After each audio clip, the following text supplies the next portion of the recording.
Gas field اور پارس oil field پر حملے کے بعد پورے خطے کی صورتحال انتہائی نمکدوش ہو گئی ہے،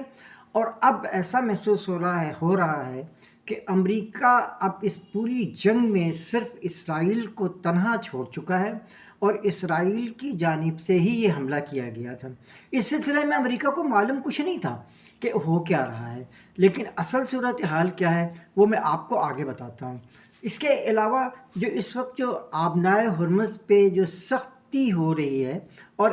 یو کے کا یعنی برطانیہ کا ایک جہاز جو ہے اس پر حملہ کیا گیا، اور اس جہاز کے جلتے ہوئے ڈھانچے نے پوری آئل کی جو مارکیٹ ہے اس میں تیل کی قیمتوں کو بہت زیادہ اوپر بڑھا دیا ہے۔ یعنی آپ یہ دیکھیں کہ صبح کے وقت جو ہے وہ 6% تیل کی قیمتوں میں اضافہ ہوا، لیکن شام کے وقت 7% ہوا۔ اس طرح 13% کا اضافہ ایک دن میں ہو گیا، اور اب تیل کی قیمتیں $110 سے بھی اوپر جا رہی ہیں، اور معلوم نہیں کہ مارکیٹ بند ہونے تک یہ صورتحال کہاں جا کے ٹھہرے گی۔ اس وقت جو صورتحال میں نے بتایا تھا کہ $89 تک تیل کی قیمتیں کم ہو گئی تھیں، لیکن اسرائیل کی طرف سے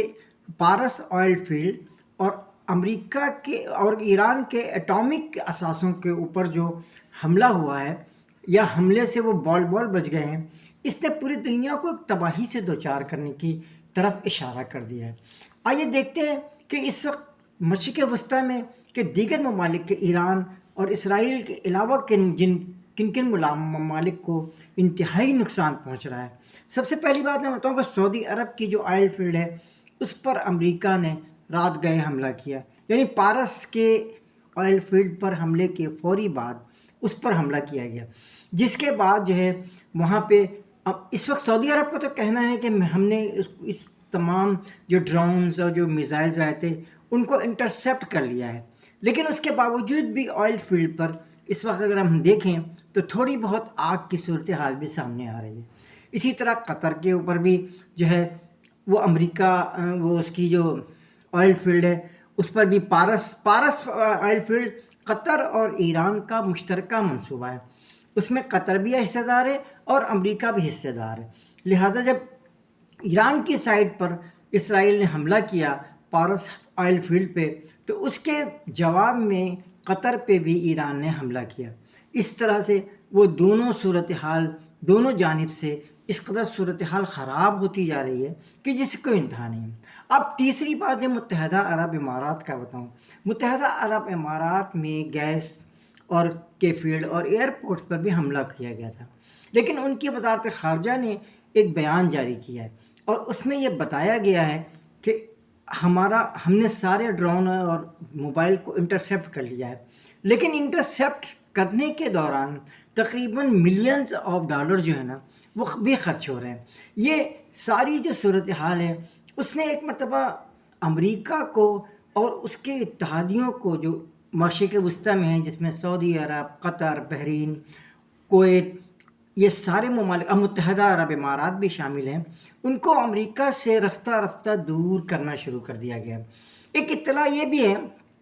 کہ سعودی عرب سے امریکہ کو کچھ خدشات زیادہ بڑھ گئے، اور سعودی عرب کے جو بیسز ہیں، امریکن بیسز جو ہیں، وہاں سے رفتہ رفتہ امریکی جو ہیں وہ اپنے تمام سپاہیوں کو نکال رہے ہیں،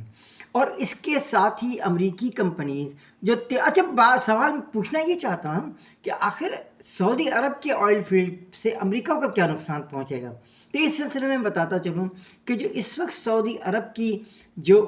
آئل فیلڈ ہیں وہ زیادہ تر امریکی کمپنیز کے پاس ہیں، اور اگر اس میں کوئی سعودی انویسٹمنٹ کرتا بھی ہے تو وہ شیئر کی صورت میں کرتا ہے، اور وہ شیئر کی خریداری سے بھی امریکہ کو ہی فائدہ پہنچ رہا ہے۔ اس لیے شاید ایران نے یہ بالکل ٹھیک نشانہ لگایا ہے، اور کہ وہ سعودی عرب کو جو ہے نا اس پہ بھی آئل فیلڈ پہ اس نے حملہ کیا ہے۔ ایک اور بات یہ بتاتا چلوں کہ امارات، قطر اور سعودی عرب، کویت اور بحرین، یہ 5 ممالک ایسے ہیں جنہوں نے ایک وزرائے خارجہ کی پریس کانفرنس بھی بلائی۔ اس کانفرنس میں ترکی کو بھی شامل کیا گیا، اور پاکستان سے اسحاق ڈار بھی اس میں شامل ہوئے۔ اس پوری کانفرنس کے دوران اس بات کو مکمل طور پہ سمجھا گیا کہ اس وقت جو مڈل ایسٹ کی جو صورتحال ہے جس سے معیشت کا پٹا بیٹھتا چلا جا رہا ہے، یہ پوری صورتحال یہ بتا رہی ہے کہ اس وقت مشرق وسطیٰ میں ایک ہیجان کی سی کیفیت ہے، اور کوئی بھی ایسا شخص نہیں ہے جو کامیابی اور کامرانی سے اس منزل سے نکل سکے گا۔ امریکی صدر ڈونلڈ ٹرمپ نے ایک مرتبہ پھر ایران کو یہ دھمکی دی ہے کہ وہ پارس آئل فیلڈ پر دوبارہ حملہ کرے گا، تو اس کے جواب میں ایران نے بھی ظاہر ہے وہی بات کہی ہے۔ اس پوری ایک اور بھی بتاؤں آپ کو کہ اس کھینچا تانی میں 2 جگہیں ایسی بھی ہیں جہاں لوگ بلا کسی وجہ کے بھی پریشان ہیں۔ ایک تو لبنان ہے، ہم نے آپ کو بتایا تھا کہ لبنان کی صورتحال روز بروز بدتر ہوتی جا رہی ہے، اور وہاں اسرائیل کی فوج جو ہے وہ داخل ہو گئی ہے، اور اب اسرائیل کی فوج پر بھی حزب اللہ کی طرف سے اٹیک شروع کر دیا گیا۔ دوسری اسرائیل خود ہے، اسرائیل کے اندر جو لوگ رہائش پذیر ہیں، جو لوگ وہاں رہ رہے ہیں، ان کا یہ کہنا ہے کہ اس جنگ نے عجیب صورتحال پیدا کر دی ہے کہ ہم جیتے ہیں تو سائرن پہ، اور اگر ہم سوتے ہیں تو سائرن کے بجنے پر، اور اگر سائرن سوتے سوتے بھی بج جائے تو ہماری ساری نیندیں خراب ہو جاتی ہیں، اور ہمیں ایک ایسی صورتحال کا سامنا رہتا ہے جو حالات کو خراب سے خراب تر کر رہا ہے۔ یعنی اسرائیل میں بھی تو کچھ لوگ ایسے بھی تو ہیں نا جو بیچارے عام عوام ہی ہیں۔ اچھا، اس پوری جنگ کا جو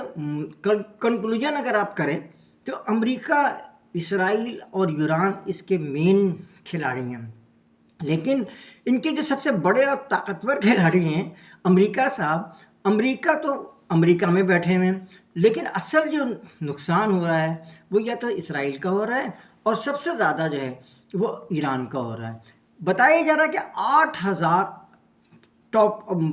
ٹاپ جو جگہیں ہیں یا نشانے ہیں ان پر امریکہ نے حملہ کیا ہے۔ اب پوچھنا یہ چاہتا ہوں کہ امریکہ نے پوری نمبر 1 قیادت اور پوری نمبر 2 قیادت کو تو اڑا کے رکھ دیا۔ اب جو یہ فیصلے میں جو دشواری پیش آ رہی، علی لاریجانی کے بھی آپ کو پتہ ہے کہ 2 دن پہلے ان کو بھی 27 رمضان کو ان کو بھی شہید کیا گیا۔ اب یہ بتاتا ہے کہ یہ جو مذاکرات اس وقت چل رہے ہیں، یا ان مذاکرات کے نتیجے میں کون کرے گا مذاکرات، جب ساری قیادت جو ہے وہ شہید ہو چکی ہے، اور اب ایران میں جو چھوٹی قیادت ہے، یہ چھوٹے چھوٹے گروپس ہیں، کیا ان کے کسی فیصلے کو، وہ کسی کے فیصلے کو ماننے کے بھی پابند ہیں؟ اس لیے کہ ان کو ابھی پتہ ہی نہیں ہے کہ بیسکلی فیصلے کون کرے گا۔ مصطفیٰ خامنہئی صاحب کے بارے میں بھی جو اطلاعات ہیں وہ یہی ہیں کہ وہ اس طرح سے ایکٹیو نہیں ہیں جس طرح علی لاریجانی ایکٹیو ہیں۔ اس لیے میں آپ کو یہ بتانا چاہتا ہوں کہ اس وقت پوری مڈل ایسٹ کی صورتحال نے نہ صرف مڈل ایسٹ کی معیشت کو، اور پاکستان، ہندوستان اور بنگلہ دیش کی لیبر کو، اور پوری صورتحال کو مفلوج کر کے رکھ دیا ہے۔ لہٰذا امریکہ جس قدر جلدی اور جس قدر تیزی کے ساتھ اس جنگ کو روکنے کی تیاری کرے گا اس سے فائدہ ہی ہوگا۔ اس کے ساتھ ہی قاضی جاوید آپ سے اجازت چاہتا ہے، اس دعا کے ساتھ کہ دنیا میں امن قائم ہو، اور آپ میرے چینل کو سبسکرائب بھی کر لیں، اور میں آپ کی گزارش کرتا ہوں کہ آپ اسے لائک بھی کر لیں۔ اور میں یوٹیوب کا بھی شکر گزار ہوں جو اس چینل کو خوبصورتی سے آگے بڑھا رہا ہے۔ اس کے ساتھ ہی قاضی جاوید آپ سے اجازت چاہتا ہے۔ اللہ نگہبان، السلام علیکم۔